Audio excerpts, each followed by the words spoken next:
La Bible dit ceci. Bien-aimé, je souhaite que tu prospères à tous égards napenda upate kustawi katika vyote et sois en bonne santé na ukue katika afya njema comme prospère l'état de ton âme. Sawa vile nafsi yako inastawi. Amen. Amen. Nous ajoutons le livre des psaumes. Tunaongeza pale tena kitabu ya Zaburi 113. Zaburi 113. Le verset 7 à 9. Mustari wa 7 hadi wa 9. De la poussière, il retire les pauvres. Kutoka mavumbi anatosha maskini. Du fumier, il relève l'indigent. Na kujalala anatosha ule mutu mwenye hole. Pour les faire asseoir avec les grands. Dieu apate kuikala pamoja na batu bakubwa. Avec le grand de son peuple. Na batu bakubwa ba nchi yake. Il donne une maison à celle qui était stérile. Anapatia bukweli kwa ule mwenye alikuwa tasa. Il en fait une mère joyeuse au milieu de ses enfants. Na anamfanya mama mwenye heri furaha mingi katikati ya maelfu ya watoto yake. Louez l'Éternel. Mumusifu wa milele. Pouvez vous asseoir. Munaweza kuikala. Que le Seigneur ajoute les bénédictions à la lecture de sa parole. Bwana ongeze mibaraka kusoma neno lake. Nous sommes encore dans la maison de Dieu Tuko tena mu nyumba ya Mungu pour ajouter un plus. Juu ya kuongeza tena kipande kingine kidogo. Amen. Amen. À ce que nous avons déjà vu. Kuile ambao sisi tulisha kuona. Comme c'est le message du début de l'année. Sawa vile ni ujumbe wa mwanzo ya mwaka. Et c'est un mot d'ordre ou notre vision pour cette année.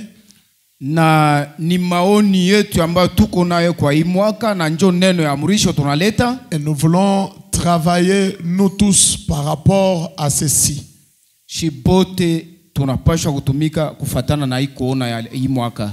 Nous parlons toujours sur l'homme appelé à faire des progrès. Tunasema kila siku sa vile mahubiri mutu mwenye anapaswa kufanya maendeleo. Alors nous avons vu que il n'y a que des animaux qui ne sont pas appelés à faire des progrès. Tuliona kusema paka banyama njo benye bawezi kwenda mbele, kuendelea mbele, kubadilika. Mais l'homme créé à l'image de Dieu, lakini mutu mwenye anaumbwa kwa sura ya Mungu, doit faire un pas de plus. Anapasha kuongeza tena moja ya zaidi pale penye alikuwa. Et cela c'est dans tous les domaines de la vie. Na ile ni katika vitu vyote vya maisha. Vous vous appelez chrétien croyant.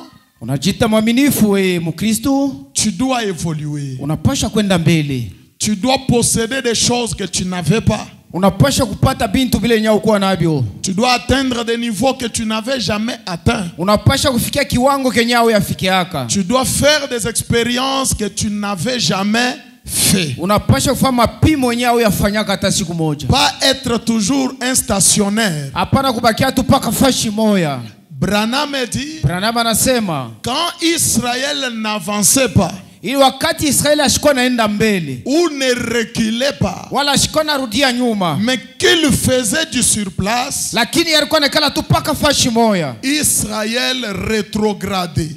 yeye ashikuwa naendelea mbele. Amen. Ni kurudia nyuma. Et frère Branham dit, na ndugu Branham anasema, il en est ainsi de l'église. jo vile vile iko mambo na kanisa. Soit on doit avancer, au kanisa napasha kwenda mbele, soit on doit reculer. au kanisa napasha kurudia nyuma. Il n'y a pas pour nous la possibilité d'être toujours à un même endroit. Kwetu haiwezekane kubakia katika fashi moya pa. Et tu vas rester à un seul endroit, pourquoi? Na utabakia fashi moya juu ya nini? Parce que ton créateur te souhaite l'avancement. Sababu muumbaji wako anapenda uendelee mbele. Si les hommes ne te souhaitent pas l'avancement, kama batu wapende kuendelea mbele, toi tu ne dépends pas des hommes. We aufatana na batu bengine. Est-ce que l'église est avec moi? Kanisa muko pale. Frère Branham dit, ndugu Branham anasema, l'homme n'a jamais été créé pour se débrouiller. Muntu ashiombiwaka juu ya kujitafutisha yeye mwenyewe. L'homme a été créé pour dépendre totalement de Dieu. Ye mutu aliumbiwa juu ya kupata wikala chini ya mutu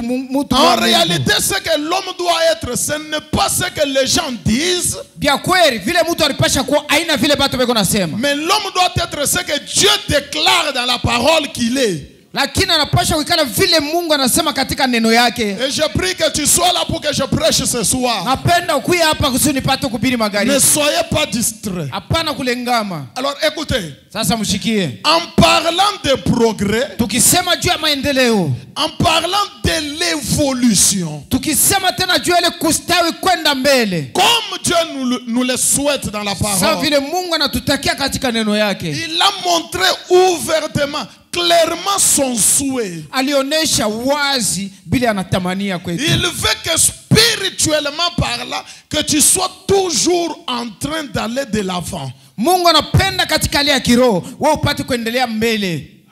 Tu étais un païen, wewe ulikuwa mpagano, Dieu vient, il t'attire vers lui. Na Mungu anakuja na kukokota kule yeiko. Il place en toi la foi dans la parole. Na anaweka ndani yako imani katika neno yake. Tu crois cette parole là. Wewe unaamini ile neno ile.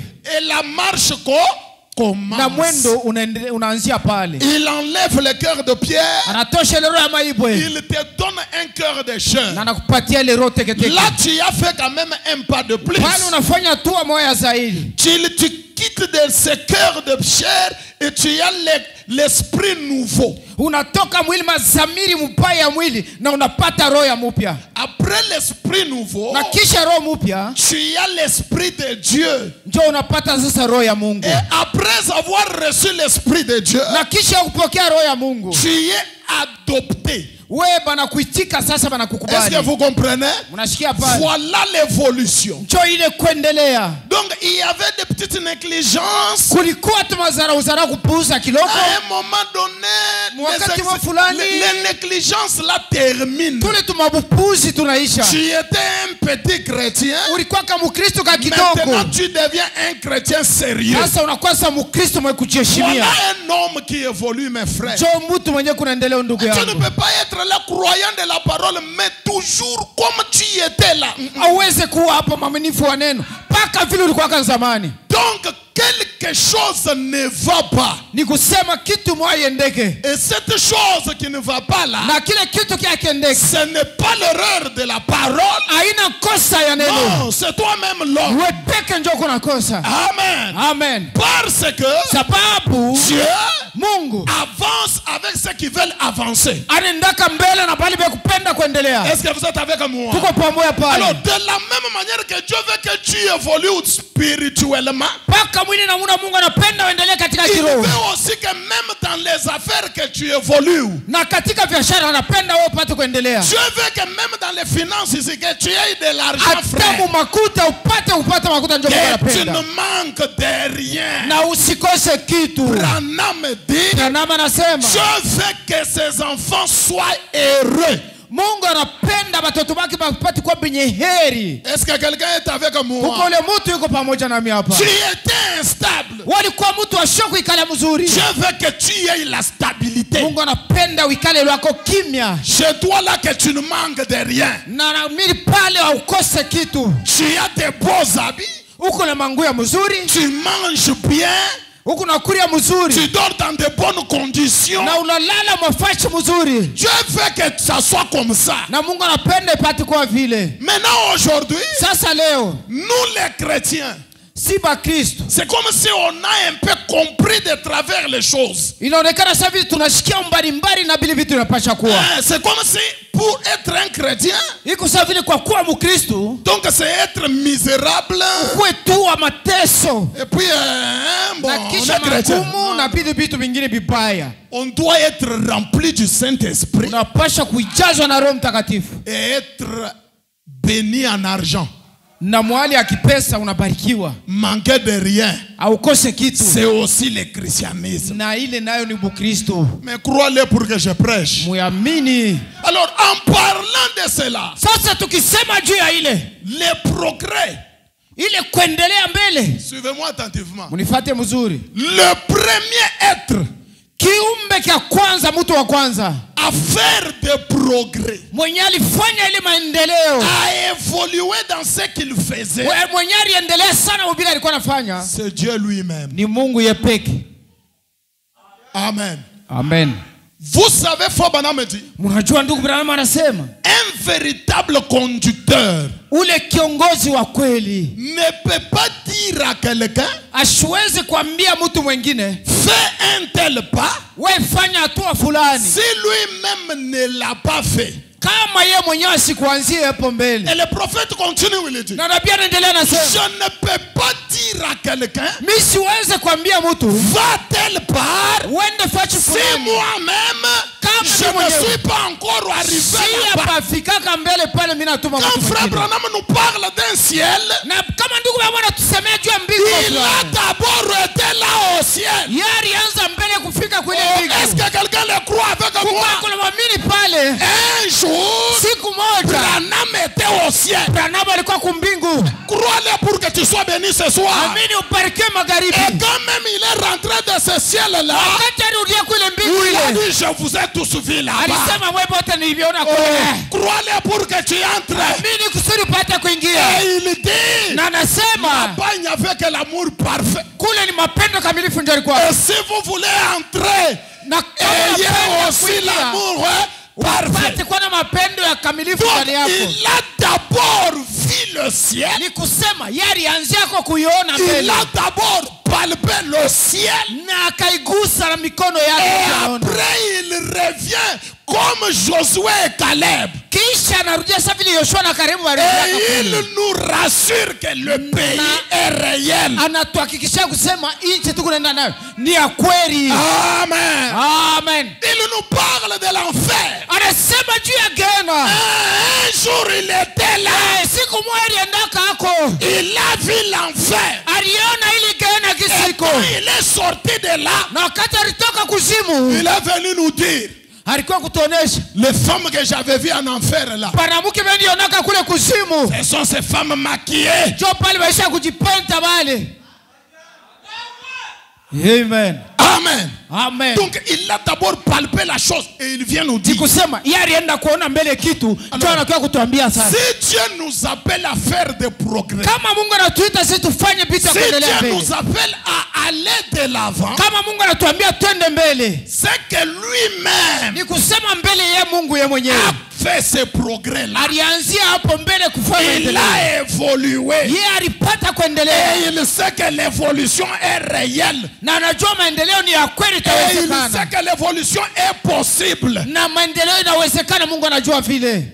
Amen. Amen. Je suis dans le message pourquoi nous ne sommes pas une dénomination. Jua nini sisi hatuna madhehebu, ni mahubiri ya ndugu Branham. Et je commence par là. Na mimi naanzia pale Paragraphe 265.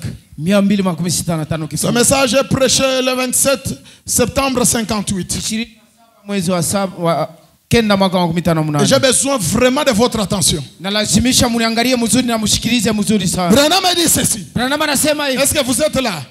Muko pale. Il dit, Anasema maintenant, sasa observez. mwangalie Quelle est la forme de vie la plus simple que nous ayons? ni hali gani ya maisha yenyewe tu ya sawa yenyewe tuko nayo. Non, la plus simple, ya chini. Ya chini sana. Ah. Ya kikawaida hivi sawa tu vya Dans kuishi. la création de Dieu, Katika maumbile ya Mungu. la vie la plus simple, Maisha tu ya la moins élevée, ya chini sana. la vie trop basse là. Maisha ile ya chini sana. Suivez, écoutez très bien. Mufate mzuri, mushikie. Bonheur ne dort pas.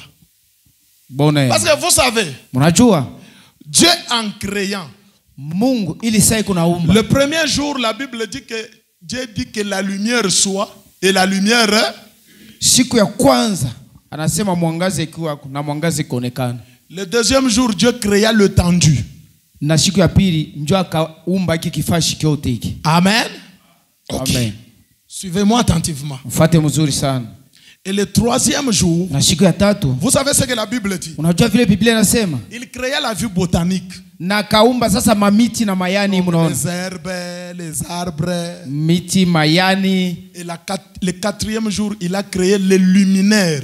na siku ya ine ndio akaumba ile manyota minene. Oui, les galaxies. Mamiangaza ile munonaka. La lune, le soleil, les étoiles. Nyota, Il créa toutes ces choses. Akaumba bile bitu byote. Et le 5e jour, Dieu créa les animaux. Na siku ya tano Mungu akaumba banyama. Donc les poissons, samaki mumai, le bête des champs, manyama ya mpori, les oiseaux du ciel. bandege banalukaka mwanga. C'était le 5e ilikuwa ni msiku ya 5.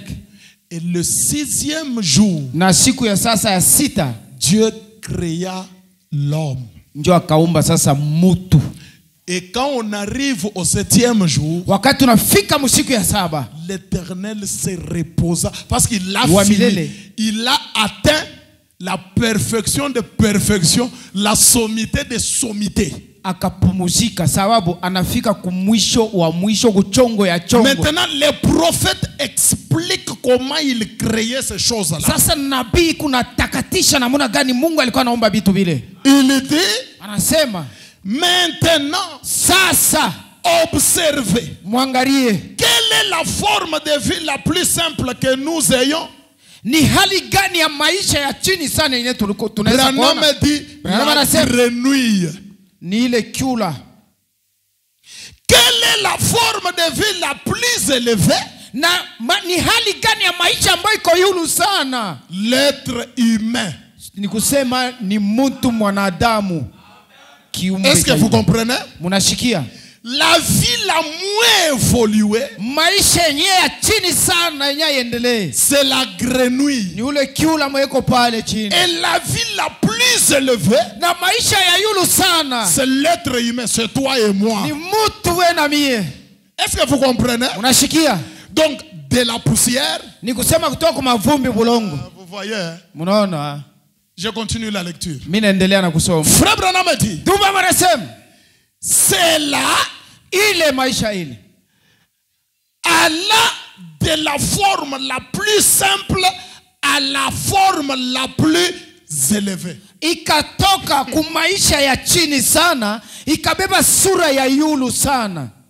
Est-ce que vous comprenez? Unashikia pale? Donc la création, ni kusema maumbile, commença par la vie la moins élevée, la moins évoluée. Ile kuumba ilianza na maisha ya chini sana yenye itapanda sana et cela est allé jusqu'à la forme la plus élevée, la plus évoluée. Na ile kapanda inaenda kwa ile sura ya yulu sana. Branham anasema de la grenouille kutoka kuchura à ceci, unafika kuhivi, et à cela, na kuile, à l'oiseau, kundeke, et ainsi de suite, na kuendelesha vile vingine. Et le prophète dit, na nabii anasema ces vies de forme de vie toujours plus élevée jusqu'à ce que cela atteigne la forme la plus élevée possible. Ilikuwa ni maisha ya yulu mpaka pale lifikia mwali ya yulu sana. Ça veut dire quoi? Inapenda kusema nini? Donc Dieu a commencé par créer des choses très basses. Mungu alianza kuumba vitu vile vya chini sana. Et na kisha quand il crée quelque chose très moins évolué, wakati anaumba kitu kenye akistendeleaka sana kia chini, il ne revient pas encore sur cela. Asitarudia tena kuile ambayo alishamaliza. Donc quand Dieu quitte la chose moins évoluée, ni kusema wakati Mungu anatoka mwile kitu ya chini sana, il atteint un niveau élevé par rapport à la première chose. Anafika mkiwango kimoja kia yulu kuachana na kile kia kwanza. Et quand il atteint ce deuxième niveau qui est élevé par rapport au premier niveau, na wakati anafikia mwile hali ya yulu ambayo inapita ile ya kwanza, il ne revient pas sur le deuxième niveau.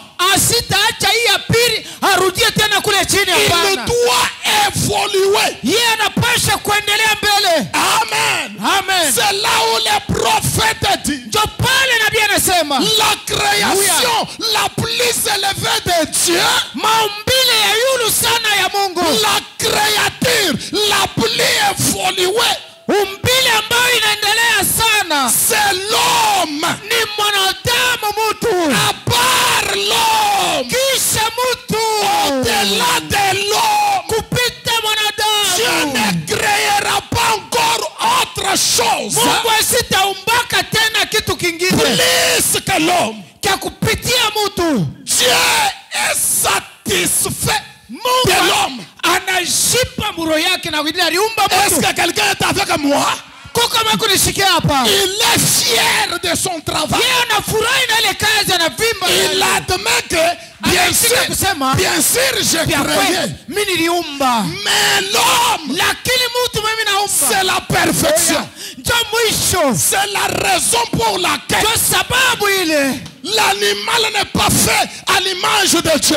nyama ikufanyika musura ya Mungu. L'oiseau n'est pas fait à l'image de Dieu. Wala kandege bakaumba musura ya C'est Mungu. seulement l'homme seul Ni mtu peke yake qui est créé à l'image de Dieu. ndio mwenyewe anafanana na Mungu. Pourquoi? Juu ya nini? Parce que Sababu le niveau le plus élevé du travail de Dieu, kazi ya yule ya Mungu sana c'est l'homme. ni mtu. Est-ce que vous comprenez? Mnasikia pale? Dieu a quitté Mungu alitoka débat. kutoka kule kampanya chini. Laissez-moi lire, frère Branham. Mwache nisome ndugu Branham. Je crois que vous commencez à voir l'image. Hein? Munaanza kushikia ko kiloko pale. Je suis dans la semence du serpent. Ni katika ile mbegu ya shetani. Paragraphe 135. 135 kifungo. William Branham dit ceci. William Branham anasema hivi. C'est prêché le 28 septembre 58. Ya mwaka 58 mwezi wa kenda tarehe 28.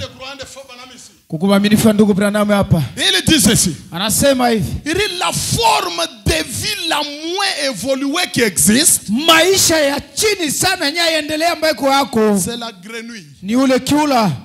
La forme la plus évoluée, Na ile maisha ya yulu sana c'est l'être humain. ni mwanadamu mtu. Et maintenant, j'ai maintenant envie de prêcher parce que je commence mon message. Très Nasikia bien. kama ya kuhubiri sawa, mimi naanza ujumbe wangu. Mzuri sana. Branham dit, Branham anasema Dieu Mungu a commencé en bas alianzia chini et il est allé en montant. njo eko naenda eko napanda hivi.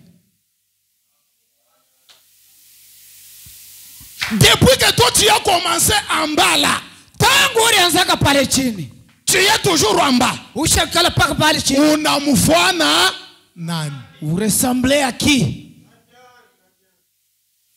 Ton travail là, Kazi yako ile c'est toujours comme tu l'avais commencé là.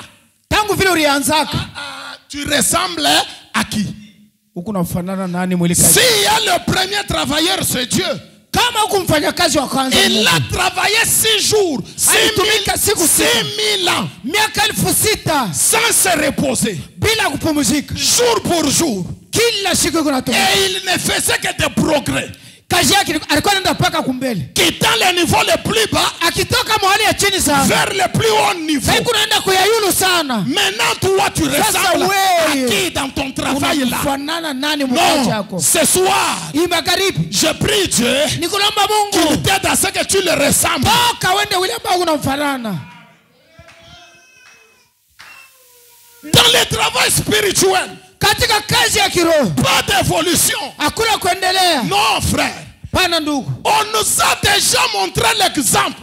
baisha tuonesha mfano wa On kufuata a déjà tracé pour nous un modèle à suivre. na baisha kutuonesha njia si kufuata kwayo. Même le prophète Branham, Hata Nabii Branham qui croit qu'il est notre modèle. nani anabidi useme ni mfano wetu? Le mercredi, je vous ai montré Kazi tatu nilionyesha comment il a commencé par le niveau le plus bas. vile alianzaka maisha ya chini sana. Personne ne voulait de lui. Hakuna yule ambaye alikuwa anampenda, Personne ne le voulait comme ami. wala kuwa ambaye alikuwa anachika usema ni rafiki Mais yake. Branham dit, Lakini Branham anasema Dieu m'a tiré de là. Mungu alinitosha mwili maisha À côté du nom qui marchait avec la honte, kutoka kule jina ambayo alikuwa anatembea na Dieu haya. m'a donné un nom grand, parmi les grands noms du monde. Na Mungu alipatia jina kubwa katikati ya majina kubwa ya dunia. Un nom que le peuple de Dieu honore.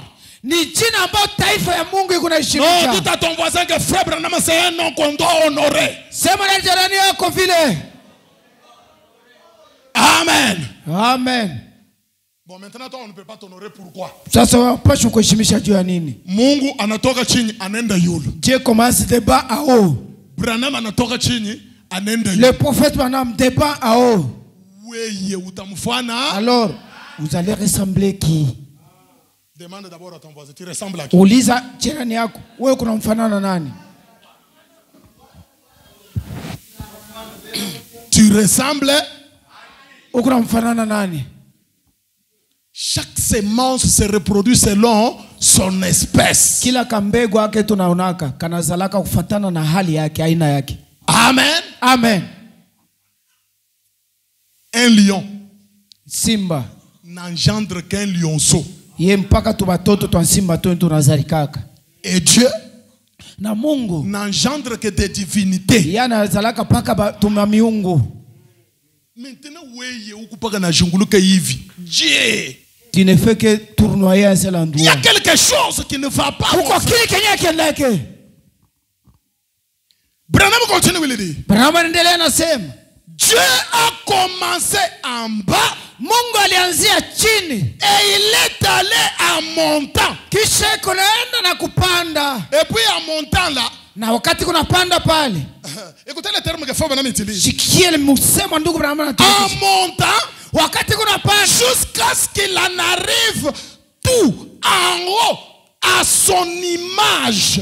Paka pale anafika yulu kwa sura yake ya kumfanana. J'aimerais dire quoi? J'ouvre la parenthèse. Penda kusema ni nafungula kusema pale. Chaque personne dans son bon sens, Kila mtu mwakili yake yote leko nayo, doit avoir l'image, la vision, ce qu'il veut que sa vie soit. Anapasha kuwa na ili maono vile kunapenda maisha yake kuwe. C'est ça un homme normal. Njoo mtu mwenye akili sawa. Donc tu ne peux pas être là. Haupati kala pale. Un produit de hasard. Uko tu hivi samari shuka. Vile bitakuya. Non, là, tu es un détraqué mental. Donc il y a des fils qui ne sont pas à leur place. Branham dit le mode de vie c'est un choix. Tu dois te fixer que moi, je vais être riche. Je veux que mes enfants étudient bien. Je veux que j'aie l'argent. C'est ça la vision que tu as. Quand un homme n'a pas de vision, il ne réussira pas dans sa vie. Oh, laissez-moi prêcher de Michel-Ange.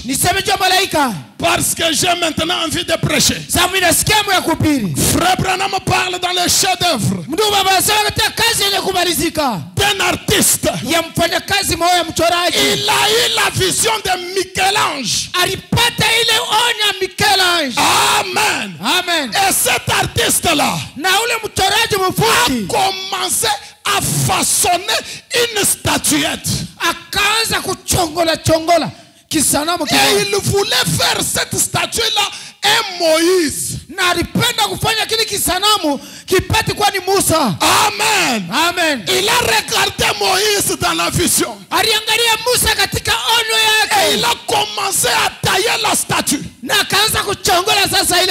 Branham dit, il avait Moïse dans ses pensées. Et il voulait reproduire textuellement Moïse. Branham dit, il a pris, il a commencé le travail. Il a taillé. Il a taillé. Il a taillé. Le prophète dit, quand il a terminé de façonner Moïse, il a reproduit textuellement ce qu'il avait en vision. mpaka vile alikuwa na kimawazo. Et quand il se rend compte qu'il a fait textuellement ce qu'il avait comme vision, wakati alijua kusema hapa nafikisha vile niliona, Branham dit, Branham anasema tellement que la statue reflétait sa vision, mpaka vile sanamu ilikuwa inaonekanisha ni mawazo yake. il a oublié que c'était une statuette. Akasabu kusema hiki ni kisanamu cha kuchongea. Il a pensé que c'était exactement Moïse. Akawaza kusema ndio Musa mwenyewe huyu. Mais il s'est rendu compte, Lakini alijikuta que kusema j'ai façonné Moïse, atavia alitengeneza Musa. Moïse ne parle pas. Huyu Musa asisema. Branham dit, Branham anasema il a pris le marteau, akabeba nyundo il a yake. frappé la statue. Akapika mule Il a mchanga. dit, Akasema Moïse, Musa parle. sema. C'était quoi, frère? Ilikuwa nini ndugu? La joie de ce qu'il avait réalisé. Furaha kile Kenya Un alitengeneza. chrétien, Na Mkristo aussi longtemps qu'il n'a pas encore atteint son niveau qu'il préfère, il n'est pas à l'aise. wakati wote ashafika vile kunapenda roho yake haitatulizana. Maintenant, toi, tu es à l'aise pour quoi? Sasa jua nini oshe kala mzuri? Jua nini? Que ça marche. Merci Dieu. Ubiendeke. Asante Que ça ne Mungu. marche pas. C'est la volonté de Dieu. Ubiendeke. Ho ni mapenzi Non, yako. non. Pongo yako. Tu n'as pas de vision. Hauna maoni yako wewe. C'est la raison pour laquelle tu es en train de flotter. Ndio maana huko na pempa pempa. En train de balloter. Huko nasema sema tu. Ujeshimanyi chilunga mbimba. Ukuri bukari kama na mayani sawa. Ukose maya kunyo. C'est la volonté de Kimanglo Dieu. habari ni mapenzi ya Un Mungu. jour, Siku moja nous allons partir dans l'enlèvement. tutaenda katika unyakulifu. Frère Branham dit, Ndugu Branham anasema l'enlèvement, ile unyakulifu c'est pour des gens qui ont de hautes ambitions.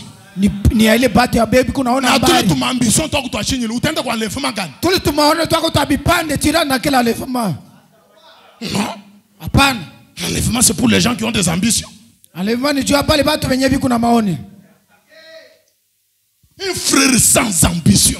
Ndugu mwenye sina tena Une maoni. sœur sans ambition. Ana kifukuzio hata kimoja cha maisha yake. Votre Dieu est allé comment? Mungu alikuwa anaenda che. Bon, maintenant, je vous pose la question. Mimi nakuswali. Il a fait tout ça avec quoi? Mungu alifanya vile vyote na nini? Il avait des millions de dollars. Alikuwa na bifurushi vya makuta. Il avait des couteaux, Au alikuwa na des machettes. mipanga, bisu. Il avait quoi? Alikuwa na nini? Il avait quoi? Alikuwa na nini? Ça, c'est Munyambi. Vous aussi, vous avez quoi? Na mwe Mungu na nini? Oh non, moi ici, j'ai vraiment envie de faire les affaires, mais je n'ai pas l'argent. Mimi kuna hamu ya kufanya mabuchuluzi lakini mimi sina makuta. Katuka. Toka pale. Muntu chanani. Uko mtu wa bure. Non, moi ici, j'ai vraiment Oh, mimi natamania. mais ce sont les moyens qui me manquent. Sina tu namuna ya kubifanya. Toka kule. Longwa kuna. Wende mbari. Motopamba. Mtu wa bure.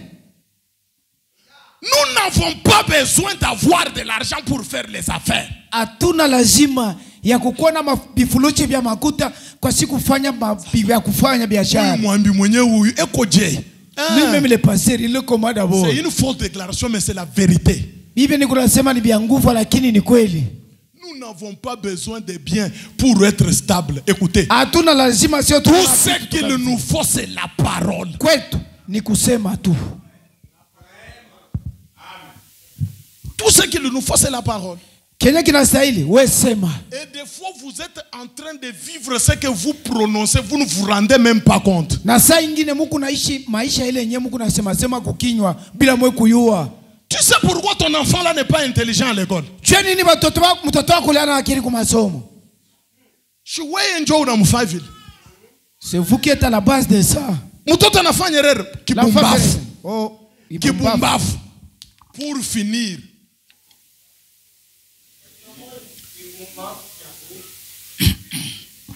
Ce que l'on me dit que je suis, ile nyebi kuna nionyesha kusema c'est mimi ce niko. que je deviendrai. Na njoo ile mimi nitakuyaka. C'est là la loi.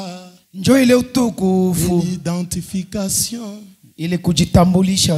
Dieu n'avait que la parole. Mungu alikuwa paka na neno. Il l'a prononcé. Akaanza kusema Tu n'ayant des choses sont sorties. Oui, tu peux aussi le faire.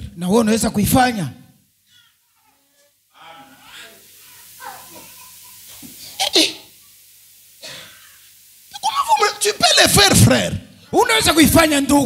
Tu peux créer les affaires avec la parole de ta bouche.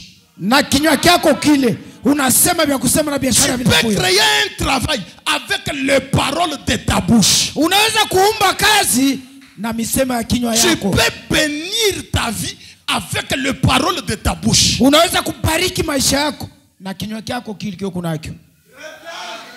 Toujours avec la parole sortie de ta bouche là.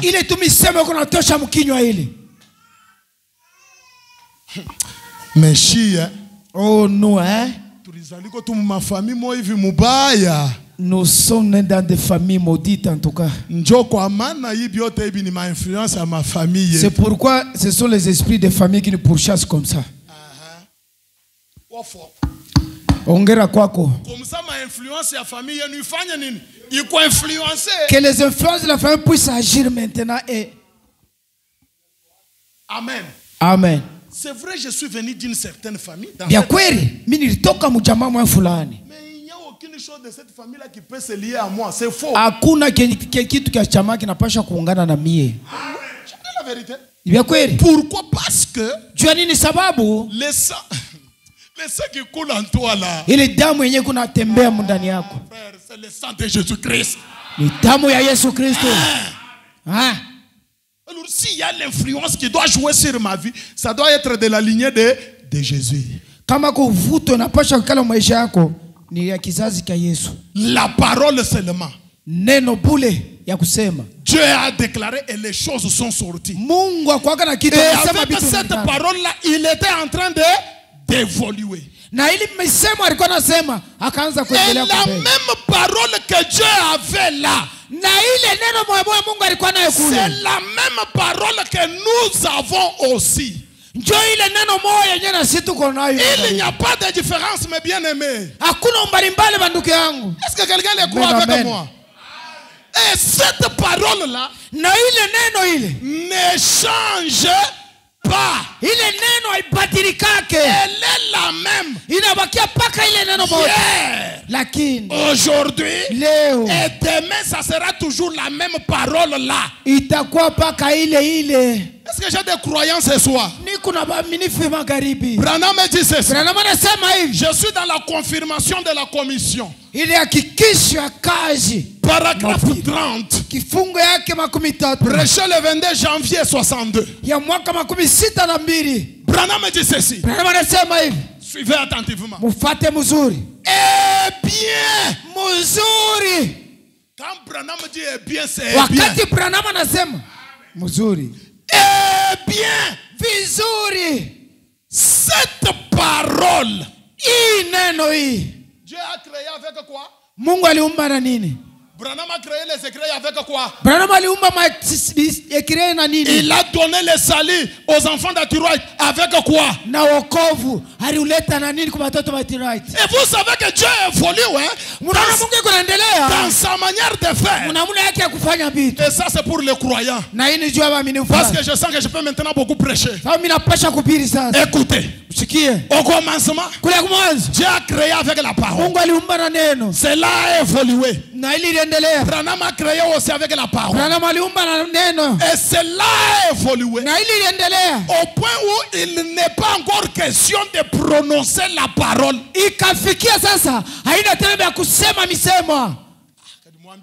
Oh. Est-ce que vous êtes prêts? Un jour, frère Branham en train de venir avec Billy Paul. Il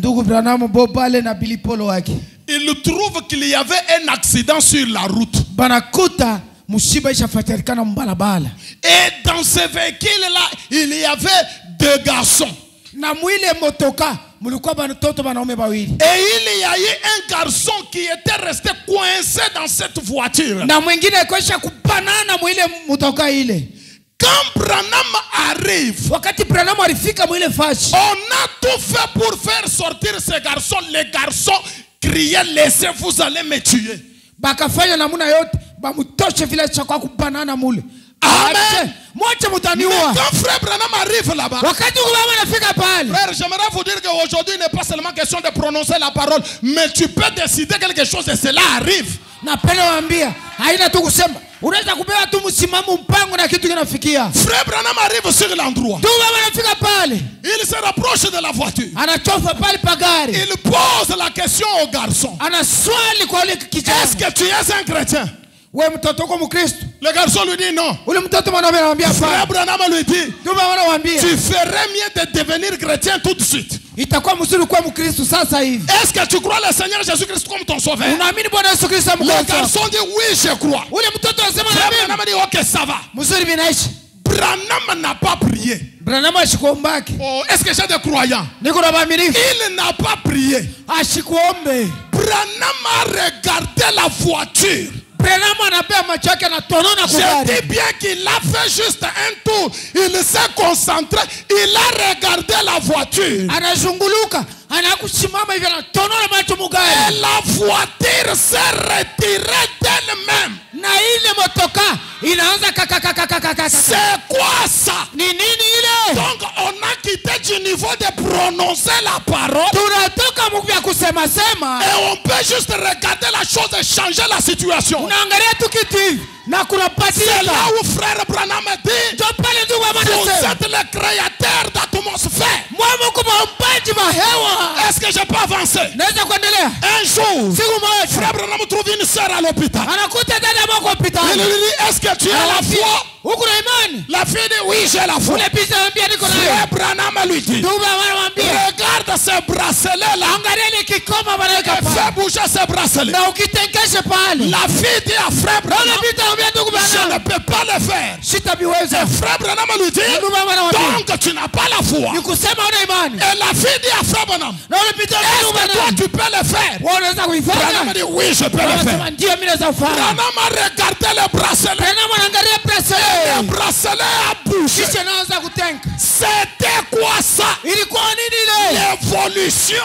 Ni kuendelea. Nous avons atteint un niveau Tunafikia kiwango où même kimoja. si les choses ne marchent pas, Hata vitu haviendeke. je ne prie pas, Nisitaomba. mais je me concentre Mimi navimba et pale. je change la situation. Haleluya.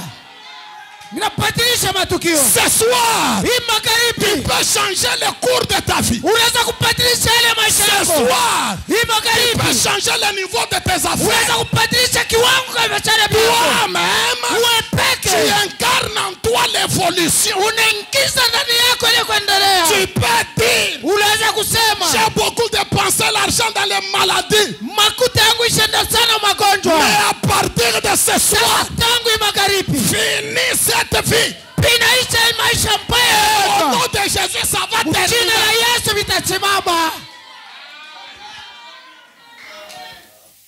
Hein? Tout ce que toi tu trouves là, c'est seulement pour aller donner à l'hôpital. Vyote huko napata ni kuwapelekea ba munganga. Toi, tu n'es pas un travailleur de médecin. Quand même. Haukuya kutumikia ba munganga hapa Ils ne duniani. t'ont pas engagé. Hawakupatia kazi ya kwanza Tu trouves batumikia. un peu, Unapata kiloko. tu vas donner. Mbio unaenda kwa hospitali. Et j'aimerais encore aller trop loin. Na nipenda kwenda tena mbali. Tu n'es pas un travailleur de ton bailleur quand même. Wala una mfanyakazi wa ule papa bayeri wa. Chaque mois, Kila mwezi toujours donner l'argent.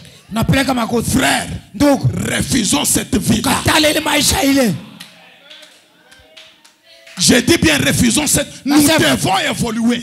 Tusimamishe ile maisha. Tunapasha kuendelea mbele. J'ai commencé par donner l'argent au bailleur. Nilianza kulipa nyumba mbele. À un moment donné, Wakati mwingine. moi-même, on doit commencer à me donner aussi l'argent. Na mimi banaanza kuniletea papa bayeri beba.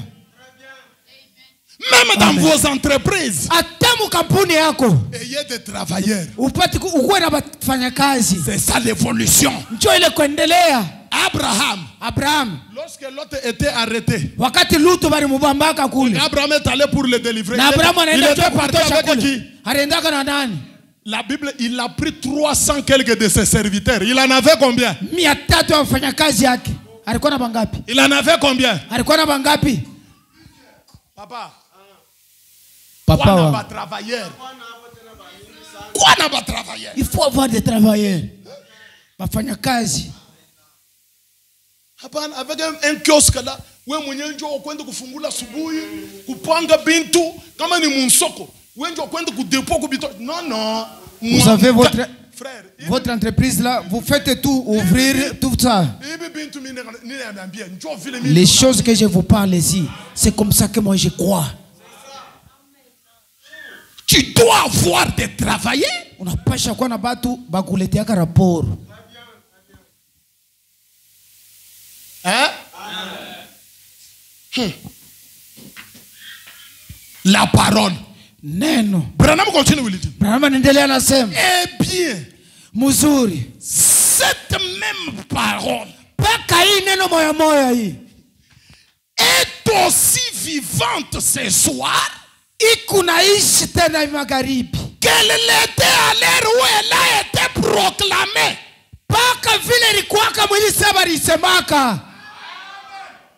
Je vais avancer quand tu vas croire ça. Nitatoka hapa quand tu vas comprendre. Na paka pale itakuingia mkichwa yako. On t'a dit que la parole vivait, maintenant elle est morte. Bari kuonesha neno ilikuwa naishi leo ilishakufa. Elle est aussi vivante. Hii neno ingari mzima, iko na pumua. Ce soir. Hii magharibi. Comme elle l'était. Paka vile ilikuyaka kule. Le jour où elle a été proclamée. Wakati bari semaka mkinywa inatoka paf. OK. La parole a proclamé quoi? Hii neno ilisemaka nini? Shitwendeni, mushakuyu. Evoluons. Vous connaissez déjà. La parole a proclamé quoi? C'est une parole. Neno ilisema. C'est une parole qui est proclamée. Kichwa hapana mukila. Les effets, écoutez-moi très bien. Matukio sasa. Les effets que cette parole avait produit lorsqu'on l'avait proclamé là. Ili wakati walisemaka ilitoshaka matukio mwa fulani neno. C'est le même effet. Njo ile moya moya. Ce soir. I magharibi. Donc si la parole a créé, kama neno iliumba kule, lorsqu'elle a été prononcée, wakati walisemaka walitoa, ce soir, I magharibi, elle fait la même, na hiyo inapasha kuumba tena. Si la parole, kama neno, elle a été prononcée, proclamée, et les enfants d'Ati ont eu le salut. Cette même parole donne encore le salut. J'ajoute, si la parole, en la proclamant, a donné à John Charit l'argent, aujourd'hui, le même message doit aussi vous donner de l'argent.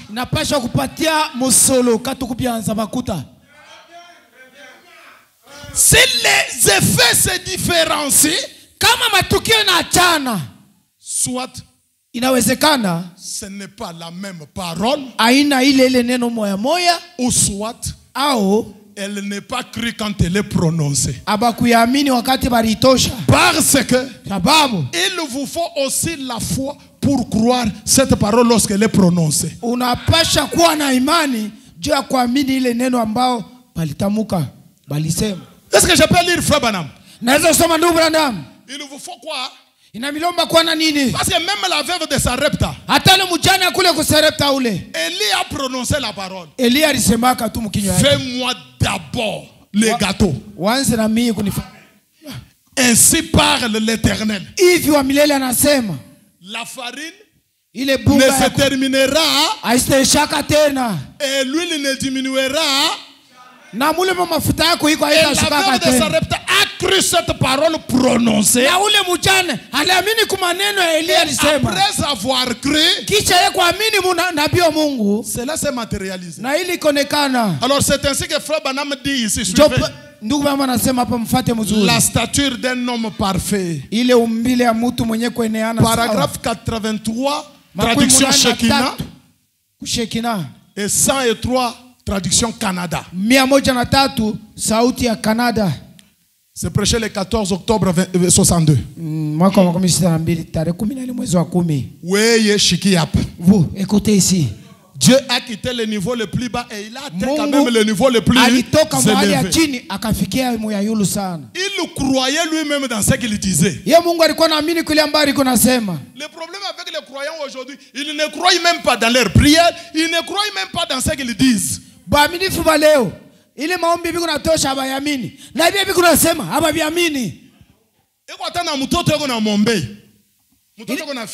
L'enfant est malade, par exemple. Il prie. Anaanza kumwombea. Après la prière, juste après là. Kisha kusema tu amen. Anaanza kupima sasa vipimo vyake. Chérie, umpeleke mbele kwa Papi Paul. Ameni d'abord chez le docteur. Tu ne crois même pas dans ta prière. Hauamini hata kwa maombi yako. Pourquoi? Juu ya nini? Frère, il faut avoir la foi. Unapaswa kuwa na imani ndugu. Donc tu as prié. Ni kusema uliomba. Et ça s'empire même. Pale njoo vinaongezeka sana. Unatosha Mungu unashikia moto sana. Ugusa hivi. Unaweka na kitu kia baridi kinakauka. Chérie.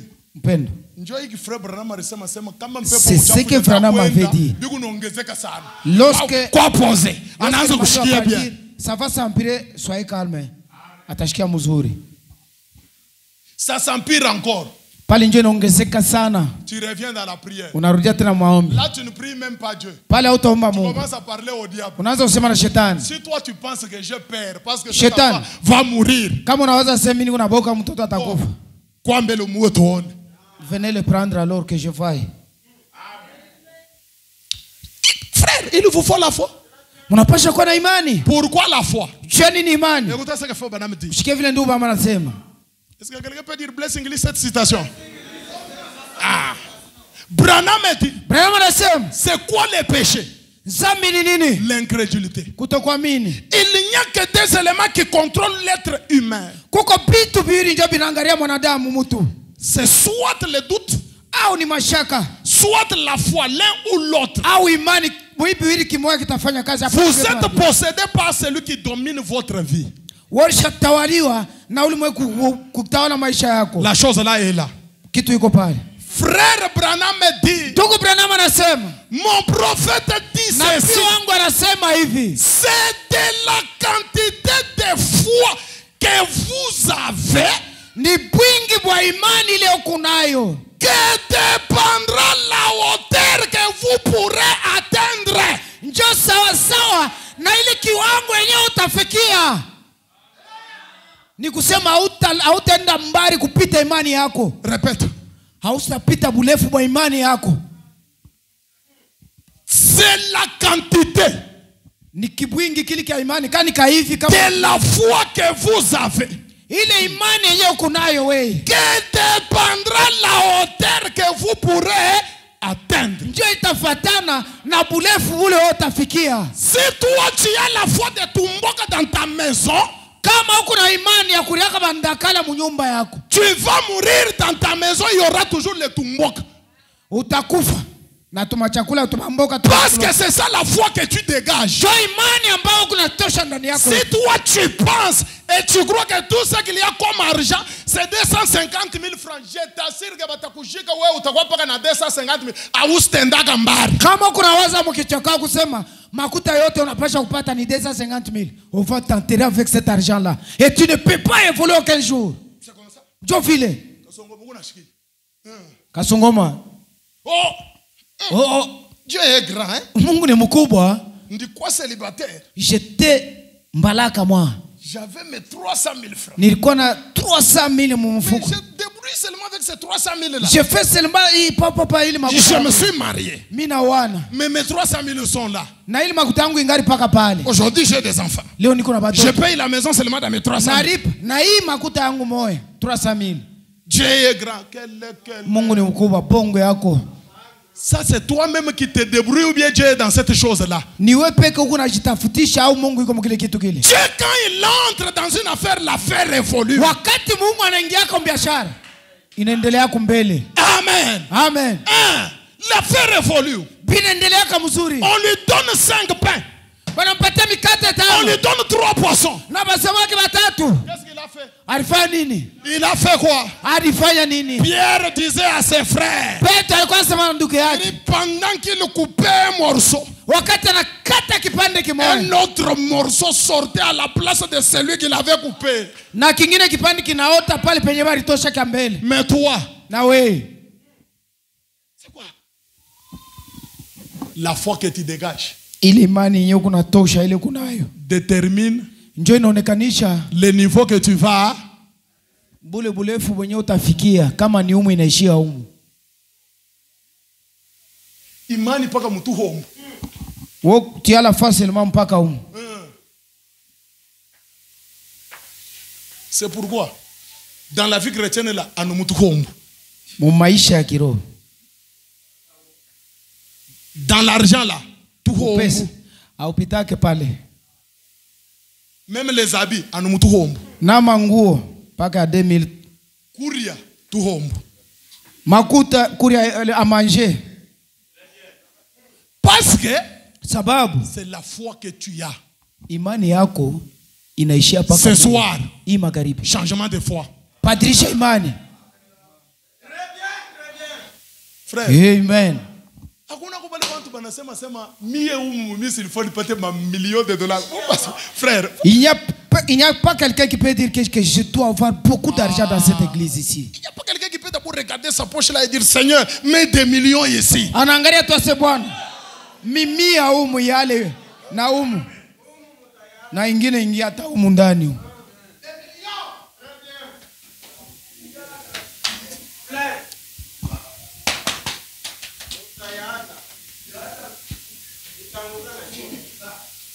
Donc toi tu n'as jamais été un homme, tu n'as jamais songé être renommé.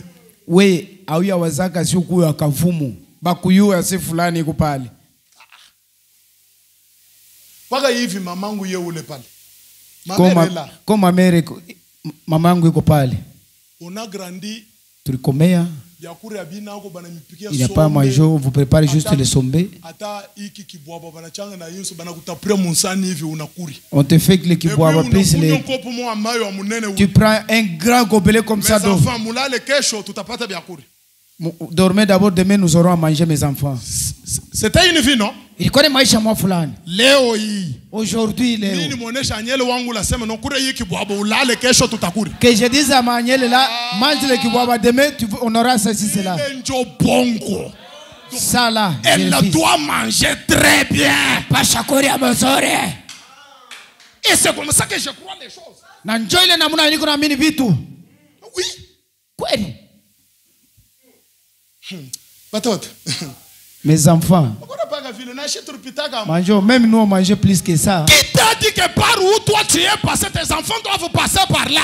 Nani alikwambia vile ulikuwa nguriaka biashara chumvi batoto nao batapitia mule? Tu es là. Uko pale. Tout ce que tu penses mkichwa wako ile masomo ni kabulungu. Bio kuna waza dans ta tête, l'école c'est juste ile kabulungu uko pale. Comme moi là avec Maniel là yenda kafunda kabulungu. Mie avec et tu te contentes, tu ne te révoltes pas. Tu es là, tu sais. Automoke unekana tu kimya unafurahi kunaisha. Je ne comprends pas les croyants que nous sommes nous ici. Mishichikie baaminifu benye tuko hapa kushalome hapa. La quantité ile bwingi wa imani de la foi que tu as ya imani nyoku nayo détermine le niveau que tu vas. Njoo inaonesha ile kiwango yenye utafikia. Mais j'aimerais te dire. Nipende kuambia. Est-ce que j'ai des croyants ce soir? Même si tu n'as pas la foi, hata wewe hauna imani ya kuamini, ne sois pas désolé. Usifadhaike. Dieu a aussi pourvu un moyen pour toi. Mungu alitayarisha namuna moja kwa ajili. Branham dit. Branham anasema, Dieu m'a élevé. Mungu aliniinua mimi Branham. Je crois pour vous. Naamini mfashi yenu. Vous pouvez utiliser ma foi. Wewe mnaweza kutumikisha imani yako. Ce soir, hii magharibi, utilise la foi de frère Branham. Tumikisha imani ya ndugu Branham. Maintenant regardez. Sasa angalia. Imagine-toi. Wanzi kuwaza. Quelle foi Branham avait? Imani gani Branham alikuwa nayo?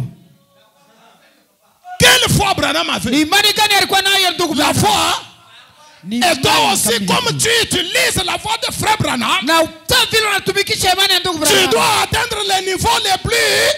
unapaswa kufika munivo ya yulu sana. La quantité de la foi que tu as Bwingi wa imani yenyewe kunayo détermine le niveau que tu vas atteindre. ndio itaonesha bulevu ule Comme utafikia. la foi que nous utilisons, c'est la foi parfaite. Vile imani tuko napikisha ni imani Le makamilifu. niveau que nous devons atteindre, c'est un niveau parfait. Kiwango cha kufika ni kiwango kikamilifu cha yulu sana.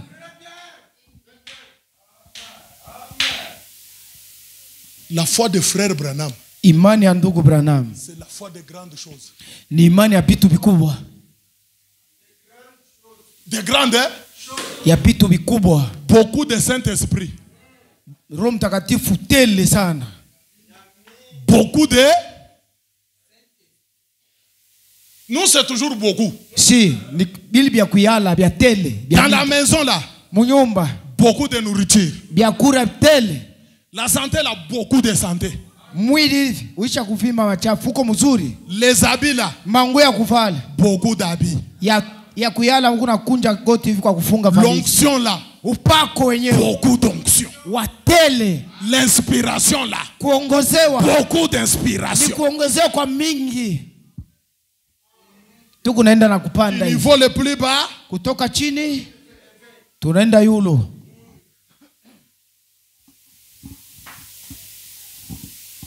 c'est bas, est-ce que tu comprends? Unasikia ndugu Sebastien? Branham me dit, Branham anasema il écriture, cette écriture que je vais lire ici. parce Je sais que pas. il façon frère Branham on a bisema. La manière ndugu Branham parle ici, Je vais répéter fidèlement. na mimi nitarudishia paka mkwenda na uaminifu wote. Pareil à l'aigle qui éveille sa couvée. Iko sawa na ule ntai mwenye kutikisa nchicha yake. Paragraphe 44. Kifungo 14 Prêché le 22 janvier 61. ya mwaka 61. Ne dormez pas, suivez très bien ça. Mushilale, mwangalie huko mumfuate mzuri. C'est la raison pour laquelle Dieu l'a comparé à son église. Ndio maana Mungu alimfananisha huyu ntai na kanisa yake. Ah, on a pu comprendre, hein? Très bien. Dieu a comparé l'aigle à... Mungu anafananisha ntai na kanisa yake. Et qui est l'église? Na kanisa ni nani? To, nchibamba lwechi. Pana niki kinyumba. C'est la raison pour laquelle Dieu l'a comparé à son église. Ndio maana Mungu alimfananisha na kanisa yake. Vous êtes muko une chandelle sur une montagne. muko ni tala barisha kuweka kule kumurima kuchongo. On a dit dans la vallée. Barisema mule mubonde mule. On a dit dans la vallée. Barisema ni mubonde njo tala iko. Sur une... Ni kule. Donc le niveau est... Ni kusema ni fashi ya yulu sana. Branham dit c'est vrai. Branham asema ni kweli. Des grandes ambitions ni kutamania vitu vikubwa.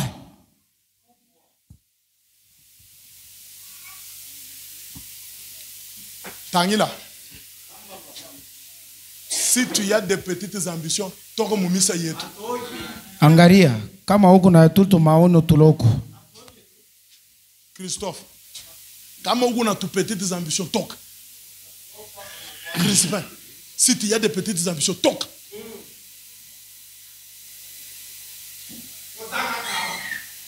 Wewe wenye ambition mikesa hatoka.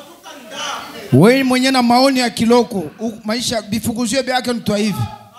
Parce que nous, frères, écoutez, des hommes ne peuvent pas marcher ensemble s'ils ne s'accordent pas. Batu bawili hawawezi kutembea pamoja kama bwa bapatane. Moi, j'ai l'ambition de beaucoup de millions. Toi, tu as les ambitions de $100. Mimi kuona kwangu ni mamilioni, wewe ni $100 kariani kamoya tu hivi. Kapapie kamoya.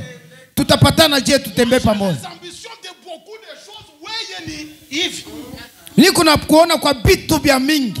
Wewe kuna kiloko. Pouvons pas nous accorder. Wende utafuta pastor na ye wa niveau yako. Allez chercher le pasteur qui a des petites visions là. Parce que nous avons un niveau au-dessus d'une montagne. Sababu si tu kuna bulefu bwetu ni kule kunchongo kupita hata mlima na kunchonga mlima yulu sana. Branham dit des grandes ambitions. Branham anasema ili ma vision munene des grandes attentes. Ili kuchungia vitu vikubwa. Frère Branham dit nous nous attendons à des grandes choses. Si tu kuna chungia vitu binene.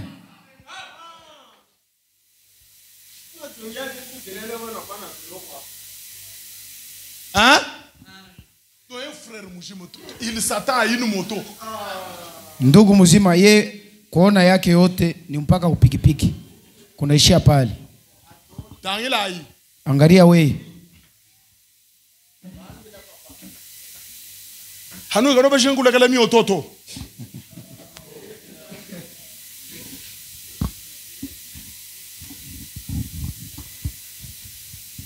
Je répète, frère Branham. Nous nous attendons à de grandes choses.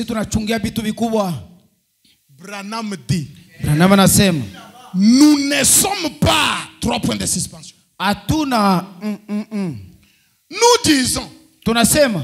Eh bien, je suis pentecôtiste. Cela règle les problèmes. Branham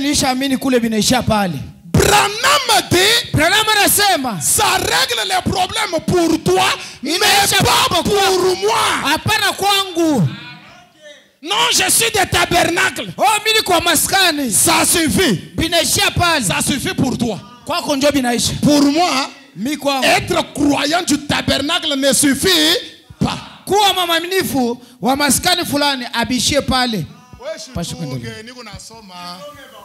Attendez, je suis en train de lire.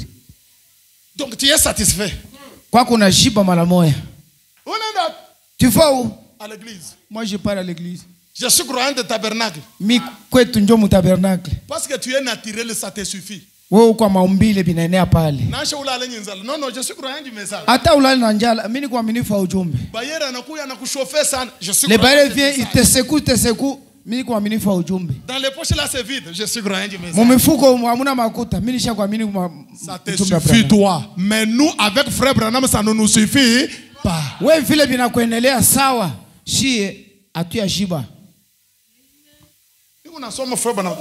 suis en train. Je suis avec vous aujourd'hui. Je continue ma lecture. Je suis pentecôtiste. Cela règle les problèmes. Branham dit, pas pour moi. Oh frère Branham. Moi Branham. Je m'attends à des choses plus grandes. Plus grandes que d'être croyant du message.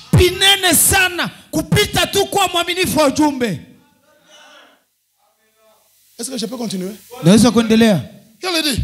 Je suis baptiste. Je suis méthodiste. Je suis unitaire. Unitaire trinitaire.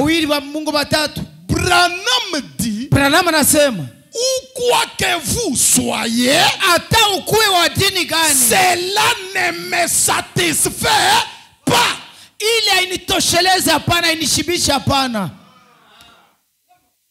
Moi, je suis des shalom. Chez nous, nous sommes naturels. Et puis notre pasteur prêche. Et tu te contentes de ça. Tu viens. Votre pasteur que tu loues la prêche. Tu cries en désordre. Après que je crie cool. Tu commences à marcher à pied dans la boue. Et puis tu arrives à la maison. Il n'y a pas à manger. Notre pasteur prêche bien. Branham dit, pour moi ça ne me satisfait pas.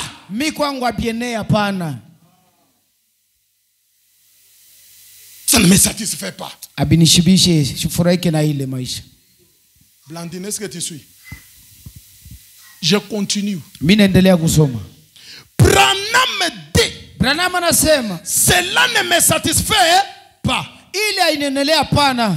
J'ai l'ambition de continuer à avancer Mimi kuna kifukuzio kia kuendelea mbele jusqu'à ce que je le rencontre plus haut, paka pale mimi tabumbana naye kule yulu sana, plus haut, yulu sana, plus haut, yulu ya yulu, plus haut, kwenda yulu plus tena, haut. yulu sana. Branham dit plus haut 5 fois Anasema mara 5 yulu dans les affaires. katika biashara. Monte plus haut fois 5 Panda mara 5 yulu dans le spirituel. katika kiroho. Plus haut fois 5 Panda yulu sana mara 5 dans le physique. katika kimwili. Monte plus haut fois 5. Panda yulu mara 5 Et 5 veut dire la grâce. na 5 ni neema. Continue de monter par la grâce. Kupanda kupitia neema.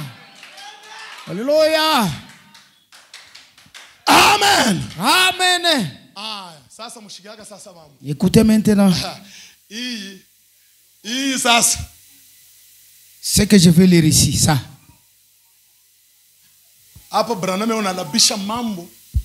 Là, il est en train de déclarer des Et choses. là je vais prêcher là-dessus. Nami, tahubiri pale kwa anasemea pale. Dokolo.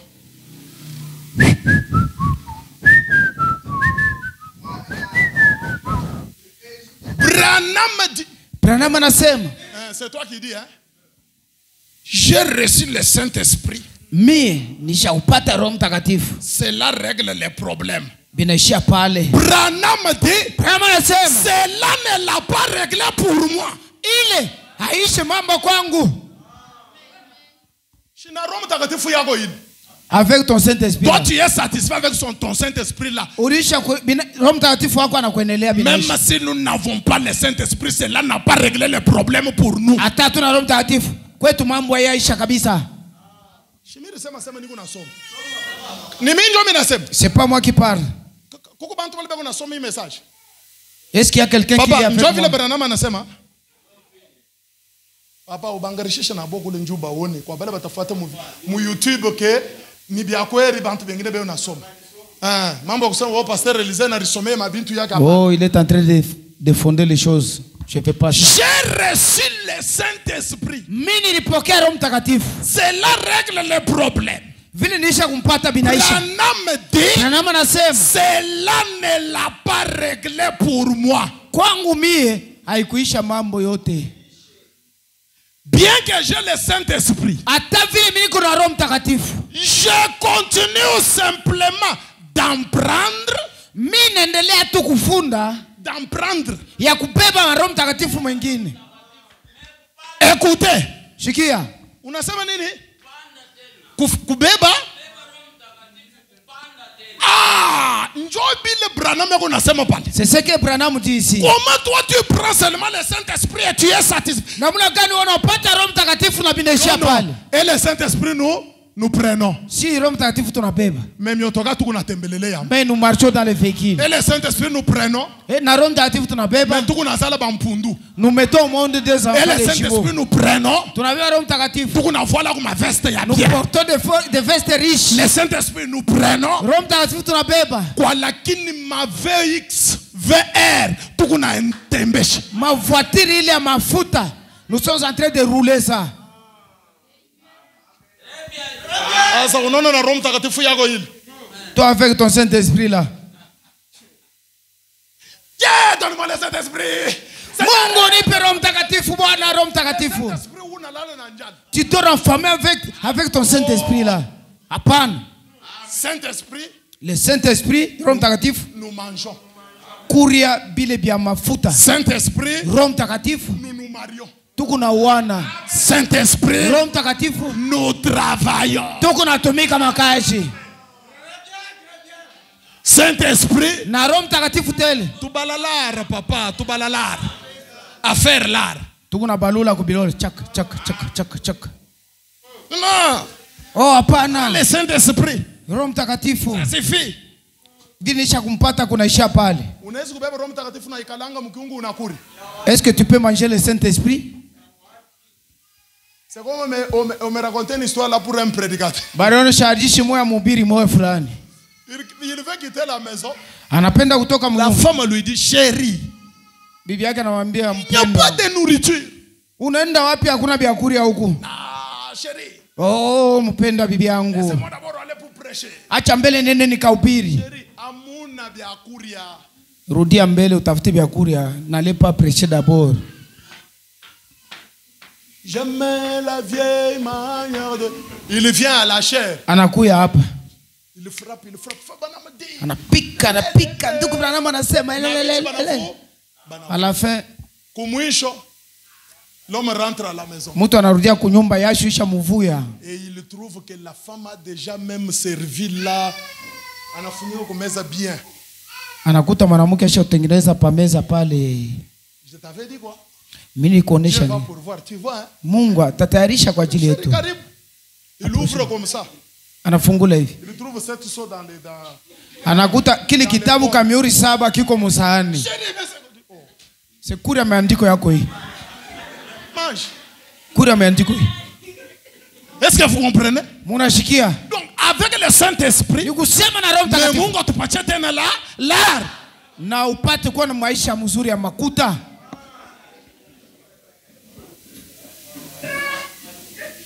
Amen. C'est ça. Amen. Saint-Esprit. Non. En Apana. plus de Saint-Esprit. Et le Zaidi. Saint-Esprit, nous prenons. Roho Mtakatifu mwenye tunamubeba Et mbele. l'argent aussi. Na bule makuta tunamubeba. Branham dit, Branham anasema, j'ai reçu le Saint-Esprit. nilipokea Roho Cela Mtakatifu. règle les problèmes. Kwangu vilishia Frère pale. Branham dit, Non, mais cela c'est- ne l'a pas réglé pour moi. Haikuisha mambo kwangu. Je mimi. continue simplement d'en prendre Mimi naendelea tu kubeba ule Roho et Mtakatifu. de monter de plus en plus haut. Na kupanda zaidi na zaidi yulu. Oh, mais donnez-moi un amen. Sema amina. Monter de plus en plus haut. Kupanda zaidi sana yulu. Branham dit, Branham anasema, de grandes ambitions, kuile mabitu vikubwa de grandes attentes. na pia kuchungia binene. Amen. Amen. Frère Branham dit, Ndio mama anasema, ce n'est pas, aina et bien, mzuri. Écoutez, vous. Je lis Frère Branham. Hapa ninasoma ndugu. Ce n'est pas et bien. Aina bon mzuri. Nous avons une très jolie petite église. Kakanisa ketu ni kazuri sana kakiloko. Nous allons nous installer. Shi tutekala mule. Ce petit groupe et moi. Aka kundi kaloko na mietu. Nous ne voulons personne de vous dans notre groupe. Atupende hata mtu wa kule kwenu akuye humu. Branham dit ça c'est vous mais pas moi. Branham anasema ile ni wenje kunasema hapana mimi. Une petite église jolie. Kakanisa Et kazuri vous êtes kakiloko. là. Na muko Non, pale. ça nous suffit, vous ne voulez pas que les autres viennent. Oh, binaisha bengine Et bashikui. vous êtes satisfait de cela? Non. Na ile na Ça miendelea c'est hapana. toi. Mais nous Il avec est frère, Si. avec frère Branham, Si na ndugu Branham. Branham dit, Branham anasema, je voudrais tendre la main à tout credo mort. Ah. nilipenda kunyolosha mkono wangu kukila ile mafundisho mdunia. Ah. Un frère dans une église quelque part ben amubiri bintu bibaya. Ena kwa kuingia hapo. Ndugu yuko mkanisa ambao le prêtre de dans votre Bofos. église. Il vient venir ici. Oh, rudia mminisa. Vous êtes là où on vous prêche mal, viens ici. Kabi unakuhubiri bibaya kuli kanisa yako. Kuya hapa ukuri bia kuivya. Venez ici. Kuya usikie neno ya kuonekana hapa. Vous ne croyez pas? Amwamini ile niko nasema. Frère, ndugu, il y a des ministères qui doivent être détruits. Kuko ile mahuduma inapasha kupomolewa.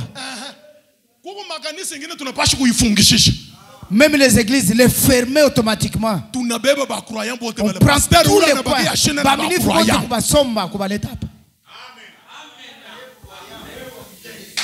Oh non, l'aquarium d'autrui. Quel aquarium? Oh, misa ya benyewe. Ya wapi? Unaenda kuloba samaki? Tu vas pêcher Unaiweka mu aquarium au ipache bya kurisha tufanye nini? unaweka mule mufashe ya samaki. Leta samaki huku. Tu ne peux pas manger, nous allons récupérer ça. Frère, il y a des choses vous craignez. Vous avez un frère, vous connaissez, vous parlez avec lui. Il se plaint que ici on ne nous prêche pas bien. Quoi moi toi? Unajua ndugu iko nalalamika si abatuhubiri bien. Mwambie ase kuya mbele twende. Unamuingiza hapa anapata ubatizo. Je vois que c'est un visiteur là. Je vais concentrer mon petit ventre ici pour qu'il ne retourne pas. Qu'il ne reste. Mimi naona ule mkeno wa vile. Nabeba akatumbu kama kaloko akanakafunga hivi. Pepo inaanza kutoka ya mingi ule ashirudi tena. Oui, oui.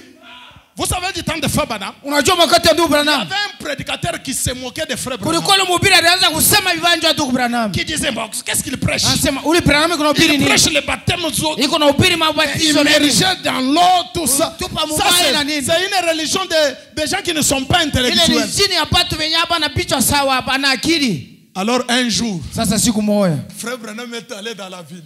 Ndugu Branham anaingia katika mji mkubwa. Il a prêché.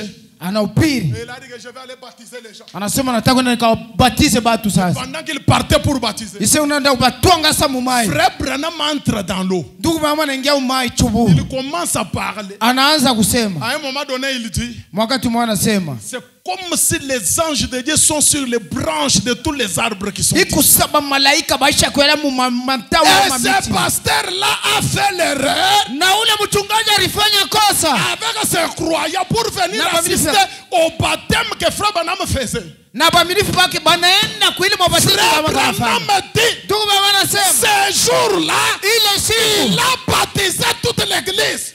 Kanisa yote anaitwanga umai. Et ce pasteur-là a fermé l'église, il a laissé le ministère. Na ule mchungaji anafunga misa, anaanza kuhubiri. Unaona bantu beko nakatala kwenda mu manifestation banaita banakatala. Beko na kile beko nongopa. Si vous voyez les gens, on les appelle dans les manifestations et ils refusent, ils ont ce quelque chose ils le savent que batakuwa kubakia. Angari. Regardez mes frères. Quand on vous invite dans des manifestations, allez. Bakimiita kumakaramu au tutafanya hivi. Leur pire n'a pas peur d'être éprouvé dans les faits. Zabu mzuri hautaogopa kuchoma moto. Si je vous prêche la parole, nitaogopa nini? Kama nakuhubiri neno la mzuri hapa, kule kama unaenda usikia vibaya, utakala kule. Si utarudia wewe peke. Oh, blessing ndio pastor wangu tu. Ulishaenda kushindwa kule Korean. On t'invite, tu as du temps. Parle-moi seulement, non pasteur, on m'a invité tel pasteur. Kama banakuita huko na wakati. Sema tu asep mchungaji, bari niita huko. Wende.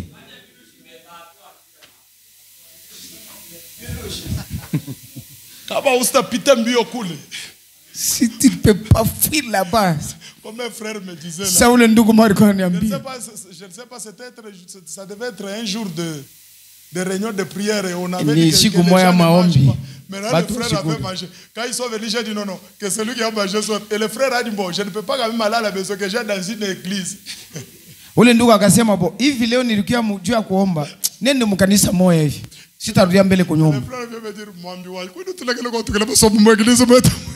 Mchungaji wangu, jani utuacha tuikali tu mkanisa. Frère, nous tendons la main. Si tuko nanyolosha mkono yetu. Frère, vous vous contentez d'une petite église? Unafurikia tu kamisa kama kakiloko. Branham tabernacle a été modifié. Ama Branham maskani balipomonaka bibumbashi.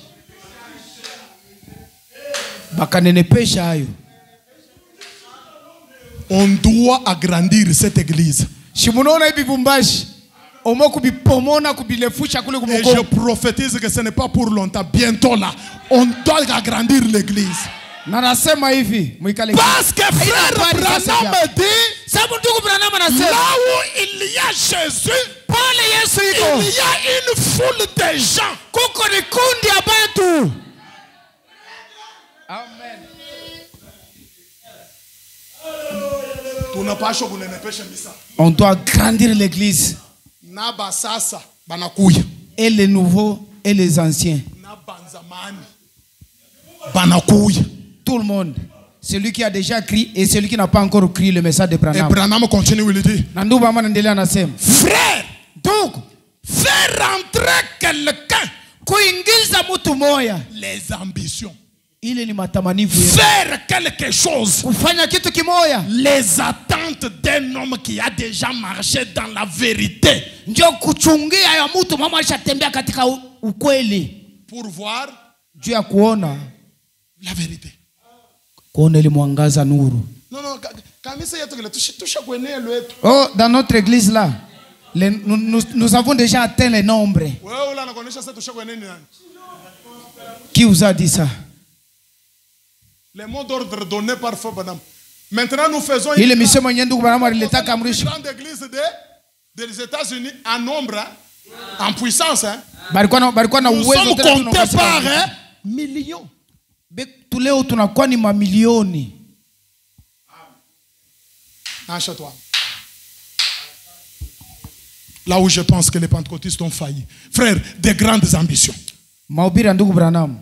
Pale pemi na waza kwenye bakipenta balishindwa. Paragraphe 14. Kifungu yake 14. Une petite vie limitée du péché très sale. Kamaisha kakiloko kansambi.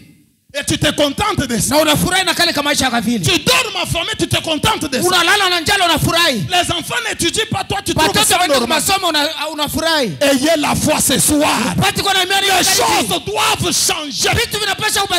Tu dois faire des progrès. Branham dit paragraphe 14. Et jamais Dieu ne va à 3 points de suspension. Jamais Dieu ne va à 3 points de suspension. Écoutez. Vous ne pourrez jamais épuiser l'amour et la miséricorde de Dieu envers vous. Oui. Haustaishaka mapendo na ile buluma ya Mungu kwako wewe. Vous dites, unasema, eh bien, mzuri, je n'aime pas trop déranger Père. Mimi sipende kumhangaisha Mungu hata baba yangu. Wewe, toi là tu peux déranger Dieu. Unaweza kumhangaisha tu. Je n'aime pas trop déranger Père. Sipende kumhangaisha sana baba. Frère Branham a dit, ndugu Branham anasema, il veut être dérangé. Yesu penda tumhangaishe vile. Non, dites amen. Amen. Dieu veut être dérangé. Mungu kunapenda sie tuanze kumlomba lomba. Il le veut. Ne pensez jamais que vous pourriez demander trop à Dieu. Vous ne pouvez jamais. Hier j'ai demandé. Aujourd'hui encore. Branham continue, il dit. Écoutez. La Bible dit. Non, je crois que l'Écriture dit. Vous ne recevez pas. Parce que vous ne demandez pas. Et vous ne demandez pas. Parce que vous ne croyez pas. Il veut.